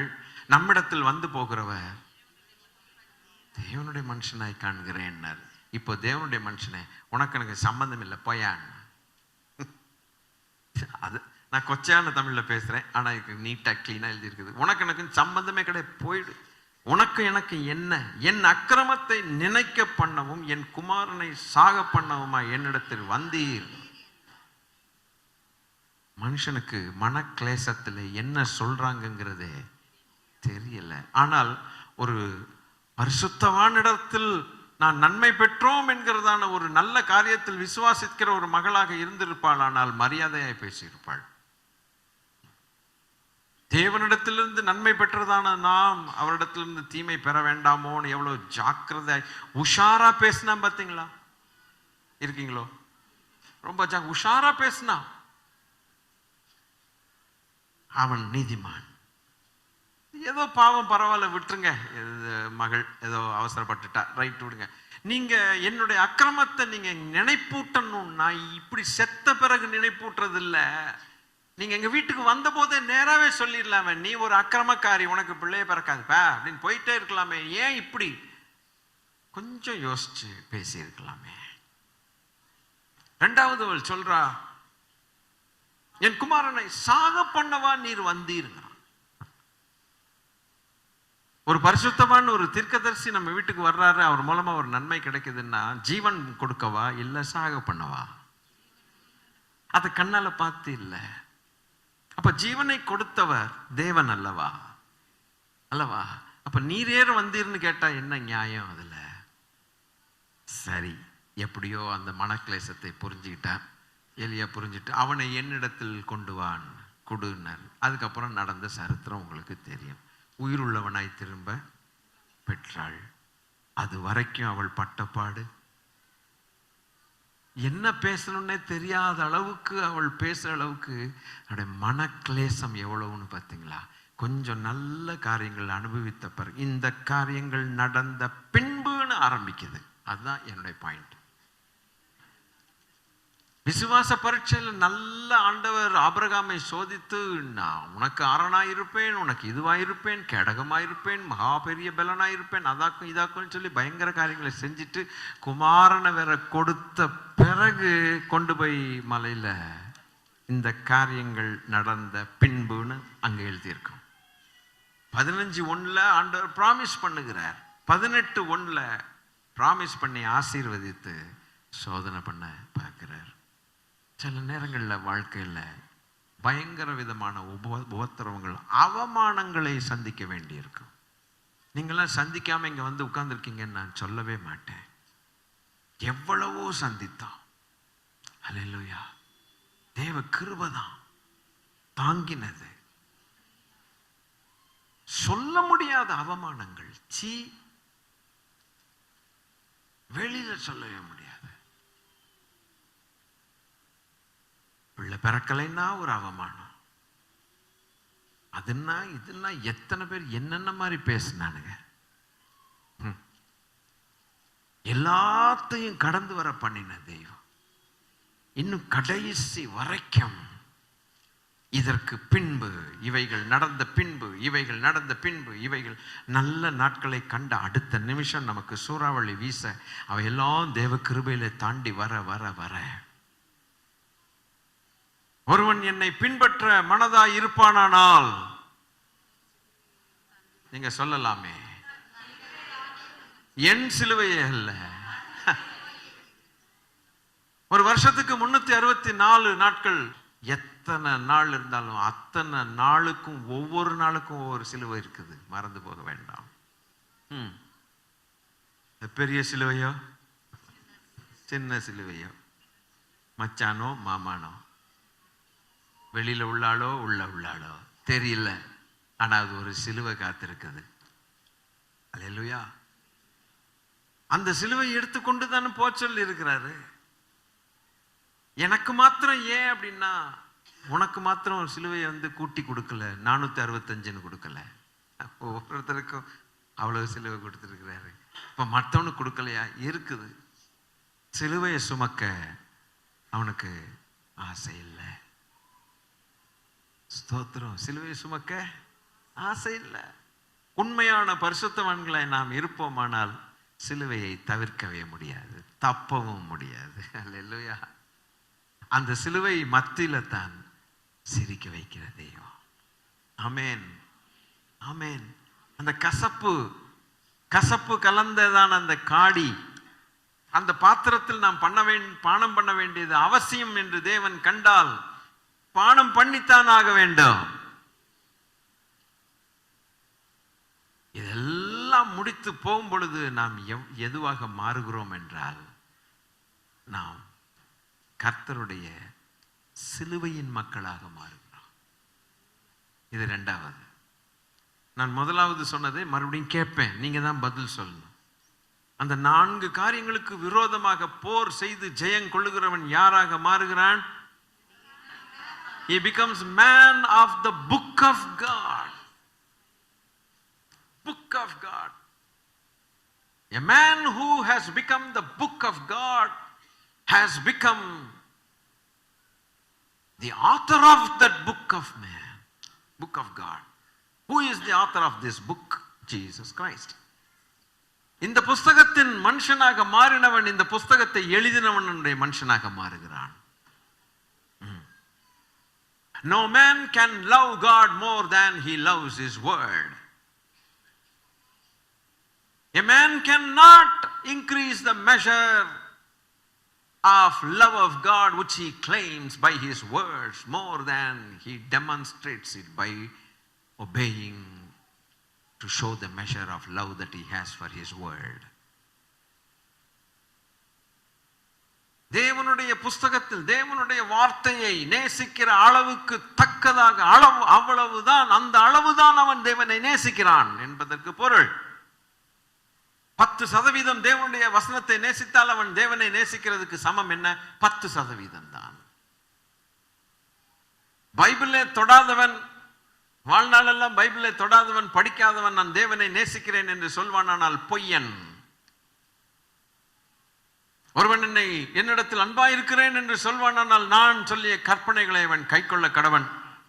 நான் சொன்ன காரியங்களை அவன் செய்யாதிருப்பானால் அவன் பொய்யன் என்று ஆண்டவர் சொன்னார். With what measure you respect the word of God, with what measure you love and obey the word of God, that will be your measure of love that you show towards God. Nothing more, nothing less. அவ்வளவுதான். ஆக தேவனை நேசிக்க வேண்டுமா? அவருடைய கற்பனைகளை கைக்கொள்ள வேண்டுமே. அவருடைய கற்பனைகளை கைக்கொள்ள வேண்டுமா? அவருடைய வேதத்தில் உட்கார வேண்டுமே. அவருடைய வேதத்தை ஆராய்ச்சி செய்ய வேண்டுமே. செய்வோம். அவரை நேசிப்போம். அவரை நேசிக்கிறவர்களுக்கு தேவன் மிகுந்த பலனை தருகிறார். ஆமென். Everything is so interconnected. Amen. ஆக a man of the book of God. ஃபைனலா வரப்போறேன், உங்களை விட போறேன். இப்போ இந்த பிளேஸ்ல, இந்த இடத்துல எனக்கு கொஞ்சம் கவனமா இருந்துங்க. A man of the book of God will become the man of cross of God. ஹல்லேலூயா. தேவனுடைய புஸ்தகத்தின் மனுஷனாய் இருக்கிறவன் தேவனுடைய அஃப்ளிக்ஷன்ஸ் மத்தியில, அஃப்ளிக்ஷன்ஸ், பிரெட் ஆஃப் அஃப்ளிக்ஷன், உபத்திரவத்தின் அப்பம், ட்ரிங்க் ஆஃப் அஃப்ளிக்ஷன், உபத்திரவத்தின் பானங்களை அவன் குடித்து பரலோக ராஜ்யத்தில் சீஷர்களை திடப்படுத்தின பரிசுத்தவான்கள் என்ன சொன்னார்கள்? இப்படி நாம் மிகுந்த உபத்திரவங்களின் வழியாக பரலோக ராஜ்யத்தை சேர வேண்டும் என்று போதித்து உபதேசித்து புத்தி சொன்னார்கள். ஜாலியா இருக்கலாம்னு சொல்லல. ஊழியத்துக்கு வந்துட்டா கார்பெட் கிடைக்கும், அது கிடைக்கும், போக வர செலவு கிடைக்கும், அது கிடைக்கும், இது கிடைக்கும், அப்படி கிடைக்கும், பிஎஃப் கிடைக்கும், கிராஜுவிட்டி கிடைக்கும்னு சொல்லல. உபத்திரவங்கள் தான் ஜாஸ்தின்ட்டார். என் நாமத்தின் நிமித்தம் நீங்கள் எல்லாராலும் பகைக்கப்படுவீர்கள். எங்கே இயேசு சொன்ன வார்த்தை? எங்கே சபையில? இப்போ காணோம். இந்த நாட்கள்ல தாய்மார்களை இழக்க வேண்டியிருக்கும், தந்தைமார்களை இழக்க வேண்டும், பிள்ளைமார்களை இழக்க வேண்டியிருக்கும், எல்லாம் இழக்க வேண்டிய, நிலங்களை இழக்க வேண்டியிருக்கும், அதற்கும் இதுக்குன்னு சொல்லிட்டு போயிட்டார் அவர். ஹல்லேலூயா. மறைச்சாரோ அல்ல கொஞ்சம் குறைச்சாரோ? வாய் திறந்து சொல்லலாமே. மறைச்சாரோ குறைச்சாரோ? அவர் நாமத்தின் நிமித்தம் அவமானப்பட வேண்டியது அவசியம் என்று காணும் பொழுது சீஷர்கள் அதை சந்தோஷமாக ஏற்றுக்கொண்டு போனார்களாம்.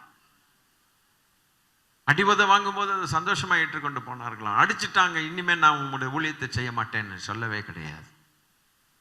பாக்கியம் என்று எண்ணி போயிட்டாங்கன்னு போட்டிருக்குது. என் தெய்வமே, அப்படிப்பட்ட சோதனைகள் வழியாய் கடந்து ஒரு மனுஷன் போகணும். எத்தனை பேருடைய விசுவாசம் எனக்கு எப்படி தெரியுமா? நான் பலரை குறித்து கேள்விப்பட்டேன். ஆதியில விசுவாசத்திலே ஊழியத்தை ஆரம்பித்து விசுவாசத்திலே நடத்தின ஊழியக்காரர்களுக்கு முன்பாக நாம் நிற்க முடியாது பிரியமானவர்களே. பாஸ்டர் ஆபிரகாம் குரியன் என்கிறதான அந்த தேவ மனுஷனை குறித்து ஒரு நாள் கேள்விப்பட்டேன். பல நாட்களாக சாப்பாடு கிடையாது, சுவிசேஷன் சொல்லிட்டே போவார். ரொம்ப பசி. டேப்ல, பப்ளிக் டேப்ல, குழாயில வருகிற அந்த தண்ணீரை குடிச்சு குடிச்சு ஊழியத்துக்கு போவார். ஒரு நாள் ரொம்ப பசிச்சது, என்ன பண்ணன்னு தெரியல. அவர் நின்றுட்டு இருக்கிற நேரத்தில் எங்கேருந்து மேலேருந்து தொப்புன்னு ஒருத்தன் ஜன்னல் வழியா என்னத்தையோ போட்டான். குப்பை தொட்டி கிடந்திருக்குது. அவன் காலி பண்ணி அந்த இலையை தூக்கி எங்கேயோ கொண்டு வந்து குப்பை தொட்டில் விழணும்னு சொல்லி போட்டானோ என்னமோ தெரியல. இவர் இன்னும் பார்க்காத மாதிரி போய் அவங்கெல்லாம் கதவை மூடினதுக்கப்புறம் அதை போய் தின்னு கிளறி போட்டு இப்போ டேப்பில் தண்ணியை குடிச்சு ஓடிட்டார்.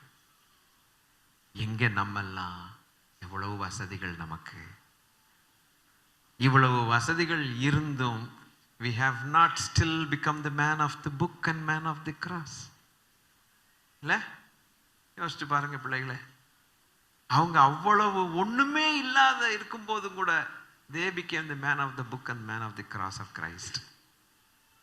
நம்மெல்லாம் ஒண்ணுமே இல்லையே.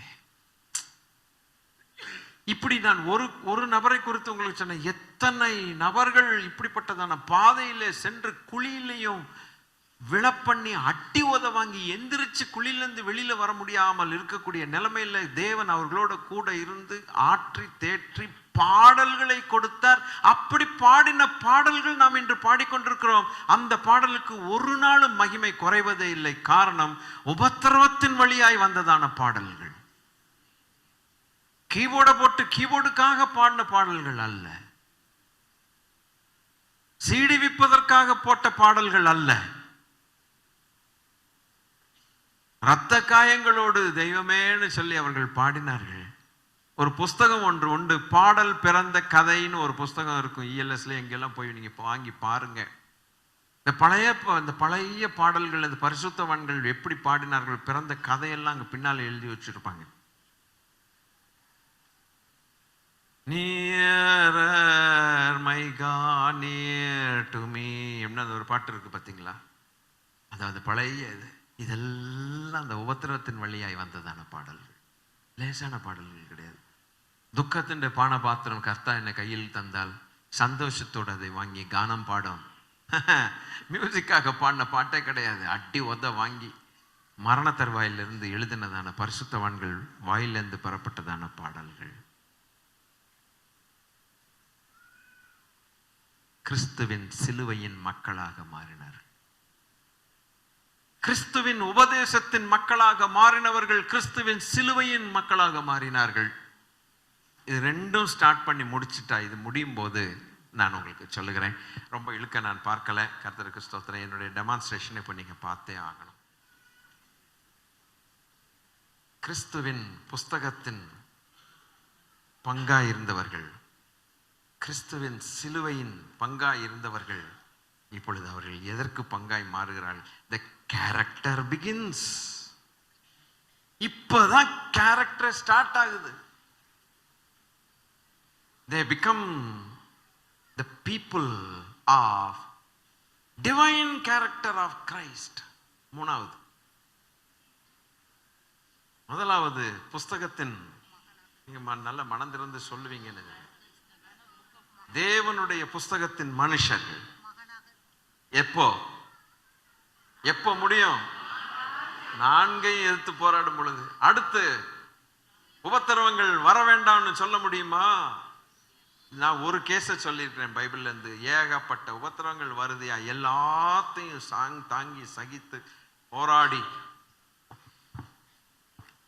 Swim in the ocean of affliction.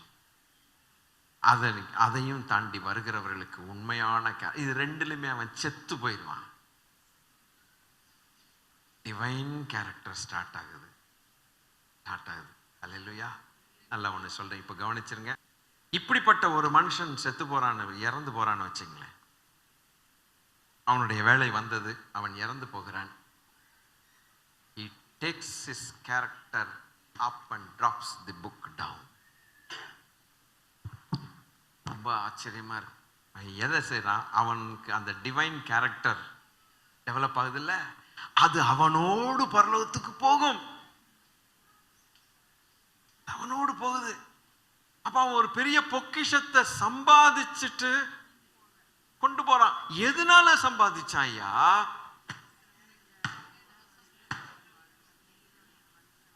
அவன் எப்படி மாறினா ஐயா? இந்த புஸ்தகத்தினால. முதலாவது இந்த புஸ்தகத்தின் மனுஷனாக மாறினான். இரண்டாவது இந்த புஸ்தகத்தில் இருக்கக்கூடிய சிலுவையின் மனுஷனாக மாறினான். மூன்றாவது அது நிமித்தம் அவனுக்கு கிடைத்த பலன் டிவைன் கேரக்டர் ஆஃப் கிரைஸ்டுக்கு பங்குள்ளவர். அதுதான் இச்சையினால் உலகத்தில் உண்டான கேட்டுக்கு தப்பி மகா மென்மையும் அருமையமான வாக்குத்தத்தங்கள், திவ்ய சுபாவத்துக்கு திவ்ய சுபாவம் அப்பதான் ஜெனரேட் ஆகுது. அதனாலதான் பவுல் சொல்லுகிறான், நான் அனுதினமும் சாகுறேங்கிறான். He was a man of the book of God. He was the man of Christ. He was the cross of Christ. அவனுக்குள்ள இருக்கக்கூடிய அதுக்குள்ள செத்து போயிட்டான். அவனுக்குள்ள எந்த ஒரு பழைய கேரக்டரும் கிடையாது. செத்து போய் அவன் புது மனுஷனாக மாறி எந்த அளவுக்கு டிவைன் கேரக்டர் இருக்கும்போது அவன் போகும்போது சொல்லுகிறான், அல்லேலூயா, he takes the character, drops the book. இது ஏன் இந்த புஸ்தகத்தை டிராப் பண்ணிட்டு போறான்னா, he drops the book for the followers to follow it, for the followers to follow the pattern. நான் இந்த புஸ்தகத்தை வைத்து ஒரு அருமையான காரியத்தை சம்பாதித்தேன். இது முதல் நீதியின் கிரீடம் எனக்காக வைக்கப்பட்டிருக்கிறது. Are you the person who appreciate God? Look at the lifestyle of this man. நான் சம்பாதித்தேன். ஆக நீங்களும் சம்பாதிக்கணும்னா நான் எதை வச்சு சம்பாதித்தேனோ பாருங்க, எதை வச்சு சம்பாதித்தேனோ அதை விட்டுட்டு போறேன். ஆனா என்னோடு வர்றது என்னுடைய குணம். பரிசுத்தவான்களோடு அவர்களுடைய கிரியைகள் போகிறது என்று வெளிப்படுத்தின விசேஷத்துல நாம் வாசிக்கிறோம். வாசிக்கலாமா? 14, 13 எல்லாரும் சேர்ந்து வாசித்தாலே ஒரு ஆசீர்வாதம் தானே.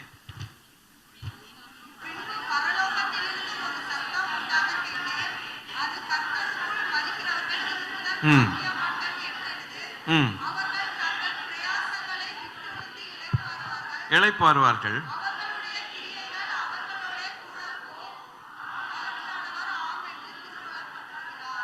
புக்கை டிராப் பண்ணிட்டு கொண்டு போறான். அவனுடைய கேரக்டர் தான் அவனுடைய கிரியைகள். ஹல்லேலூயா. அவனுடைய கிரியைகள் போகுதா? நீங்களும் நானும் போகும்போது எதாவது கொண்டு போக போகிறோமா? போகிறதுக்கு ஏதாவது இருக்குதா? கொண்டு போகிறதுக்கு ஏதாவது இருக்குதா? டெவலப் பண்ணிக்கலாமா? எப்படி டெவலப் பண்ணிக்கலாம்? அந்த ரெண்டும் வரணும். Man of the book, man of cross, then comes the character, divine nature of Christ. நான் பிரசங்கம் பண்ணுகிறேன், ஒருவேளை நான் அட்டைன் பண்ணிட்டேன்னு நான் ஒரு நாளும் சொல்ல மாட்டேன். இவ்வளோ பிரசங்கம் பண்ணுறேனே, நான் எல்லாம் முடிஞ்சிருச்சுன்னு சொல்ல மாட்டேன். தகுதியே கிடையாது. ஏன்னா எனக்கு முன்னால் ஓடினவன் சொன்னான் நான் எல்லாம் முடிஞ்சதுன்னு சொல்கிறதுக்குள்ள ஒன்று மாத்திரம் செய்கிறேன். நீங்கள் அதை சொல்ல மாட்டீங்களா?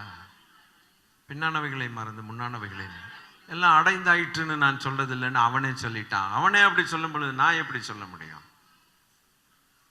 பிரயாசப்படுகிறா. இந்த ஒரு செய்தி ஒரு பெரிய சிக்னலை நமக்கு கொண்டு வந்திருக்கும்.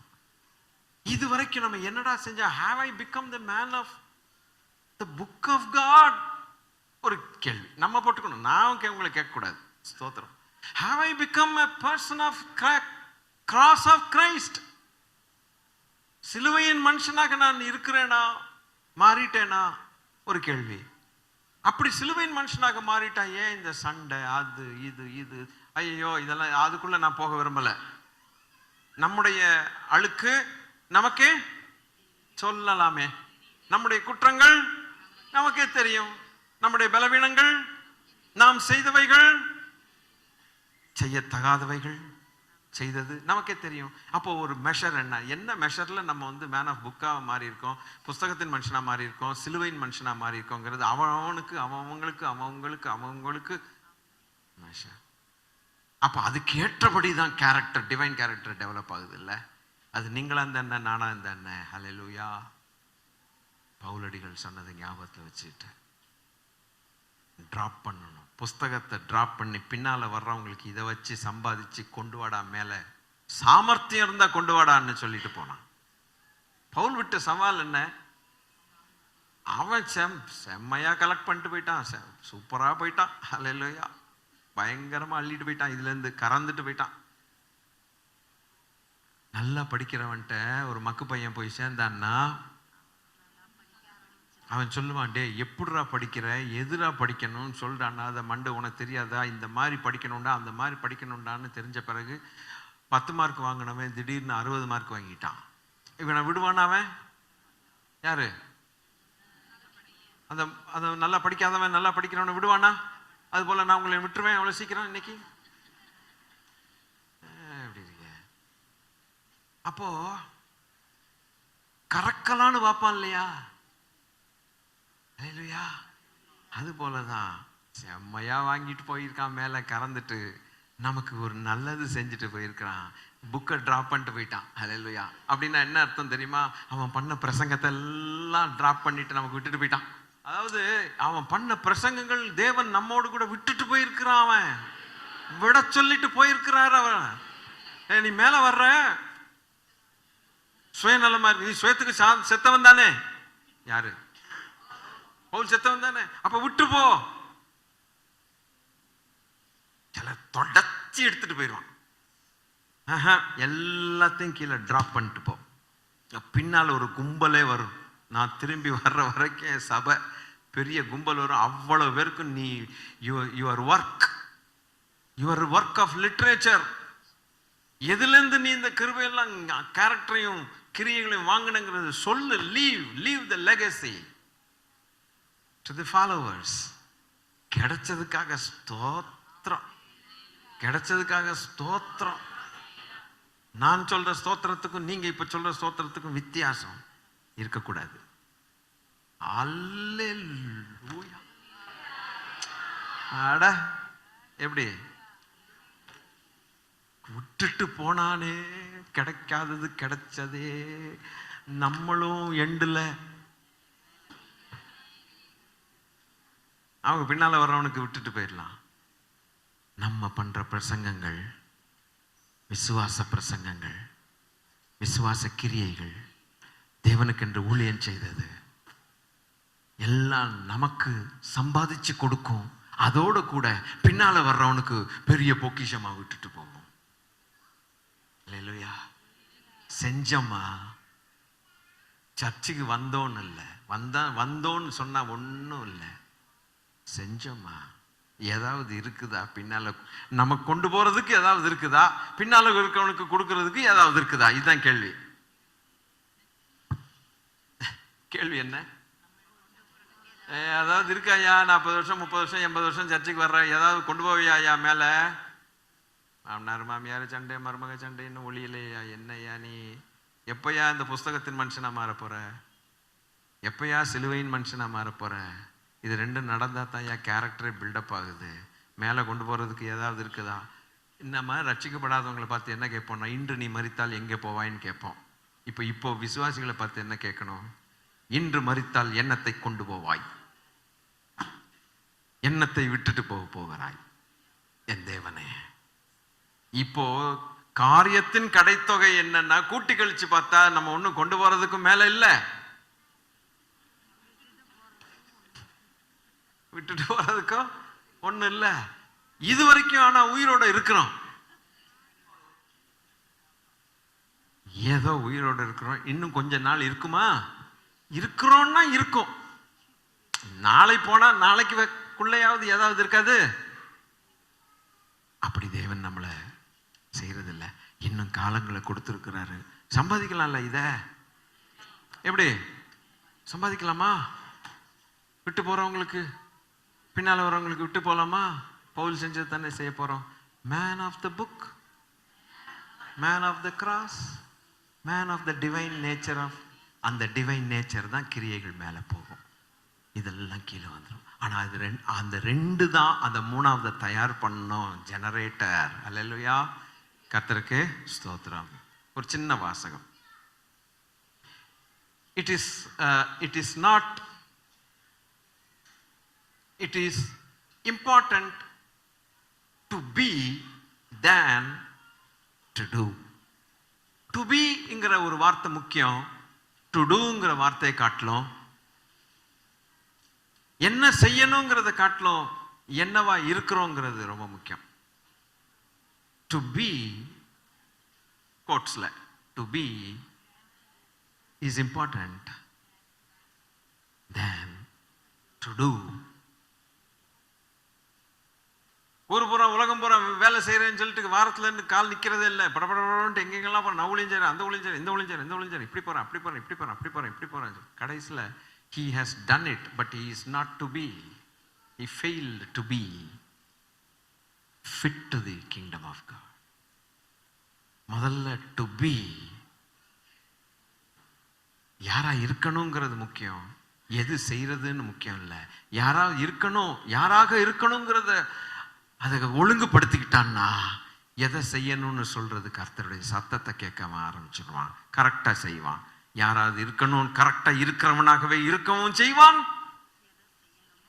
செய்ய வேண்டிய காரியத்தையும் கர்த்தரிடத்திலிருந்து பெற்று செய்யவும் செய்வான். ரெண்டையும் செய்தவனாய் அவன் மேல போவான். So to be is more important than to do. எந்த அளவுக்கு உங்களுக்கு புரிஞ்சதுன்னு தெரியல. God bless you. கர்த்தர் உங்களுக்கு கிருபை தருவாராக. உங்களுக்கு கொடுக்குற கிருபையில் எனக்கும் கொஞ்சம் கிருபை தருவாராக. எல்லாருக்கும் கிருபை தருவாராக. ஹல்லேலூயா, ஹல்லேலூயா. எல்லாருக்குள்ளும் நன்மையும் இருக்குது, தீமையும் இருக்குது.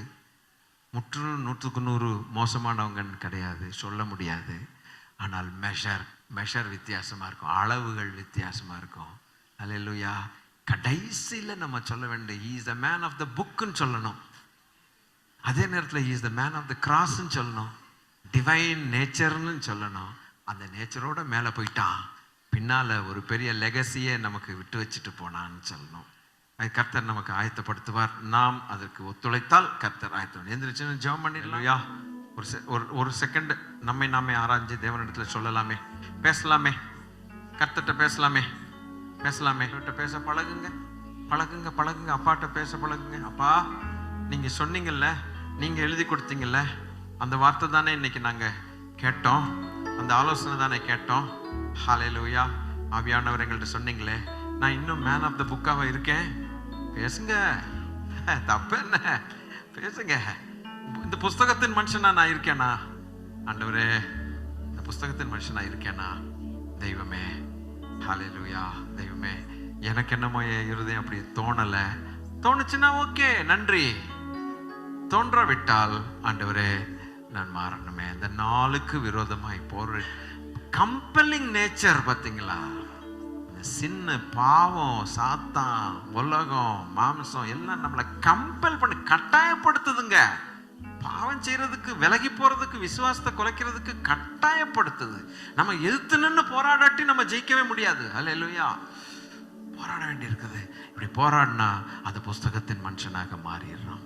அடுத்து உபத்திரவங்களின் வாழ்க்கையில் வரும் பொழுது ஏன், எது, என்ன, இப்படியா அப்படின்னு கேட்காம, ஆண்டவரே ஹல்லேலூயா, விசுவாசத்தை காப்பாற்றி கொண்டு அவனுடைய நேரம் முடியும் பொழுது நான் உம்முடைய கையில் வந்து விழும் பொழுது இரட்டிப்பான நன்மைக்கு பாத்திரவானாய் நான் மாறுவேனே. அது வரைக்கும் எனக்கு தேவ கிருபை எனக்கு வேணும், உம்மை விட்டு விலகவே மாட்டேன். அந்த உபத்திரவத்தின் நாட்களிலும், உபத்திரவம் இல்லாத சந்தோஷத்தின் நாட்களில் நன்றி சொன்னவன் உபத்திரவத்தின் நாட்களிலும் நன்றி சொல்லி அப்படியே விசுவாசத்தை காத்துக்கொள்வேன்.